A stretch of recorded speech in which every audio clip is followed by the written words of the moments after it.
Last week, in part 1, we discussed similarities between advertising and propaganda and took a closer look at the poster I'm copying. In this section right here, we're going to look at Howard Chandler Christy and his career as an artist.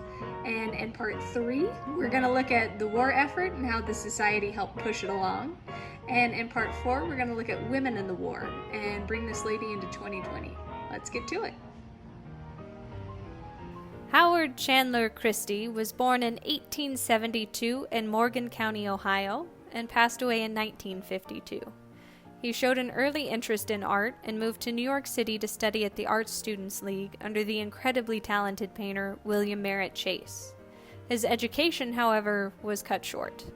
Christy's origins were humble, and he accepted a commercial illustration job to help make ends meet. Once Chase heard that Christy had accepted a commission, Chase not only banned Christy from his school, but he refused to speak to him for 3 years.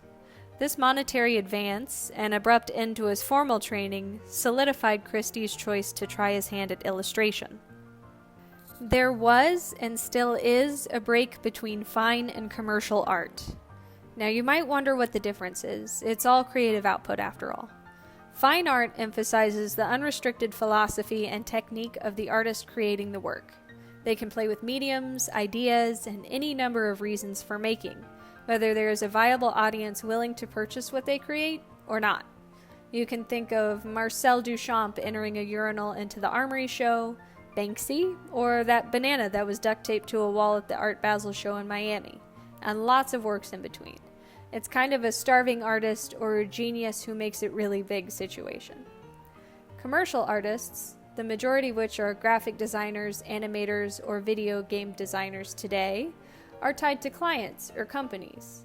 They're creating art that has a specific purpose. For some people, like William Merritt Chase, creating art for the masses was considered an inferior use of talent since this career path relies on commissions. In a negative light, that income structure limits artistic license and restricts the artist's subject matter and style to what people are willing to buy, editors want to publish, or logos companies want to use for branding. In a positive light, commercial art reaches a much larger portion of the population, and the confines could be viewed as a challenge that artists must meet, a kind of creative problem solving. The boundaries between fine art and commercial art are fluid, and many people do both. While Christy put away his oils, at least for a few decades, and chose to work primarily with pencil or washes, the training he received from Chase gave him the ability to become a successful illustrator. His teacher imposed strict time limits, and Chase's school was the first in America to emphasize sketching and painting outdoors. Both were practices which greatly aided Christy's career. By working quickly, Christy developed a distinct technique that made his works recognizably different than his competitors, and decidedly illustrative in style rather than photographic. His early figures tend to be idealized composites of women and men in fashionable dress who, since rendered speedily, retain an air of windswept perfection. This niche earned him a place among the greats of illustration history and proved to be very lucrative, as Christy received commissions from many of the most popular magazines of his time, such as Scribner's, Harper's, and Century Magazine. Christy's depictions of women were incredibly popular. They sort of became the next successive visual step of defining the ideal American girl after the Gibson girl. He even wrote a book called The American Girl, as Seen and Portrayed by Howard Chandler Christy in 1907. This book is fascinating because it not only defines what an American woman should look like, but breaks down her racial and ethnic makeup in a manner that is problematic today, but for the time was relatively progressive in its pro-melting pot outlook. It's also a good indicator of how different races and ethnicities ranked at the time.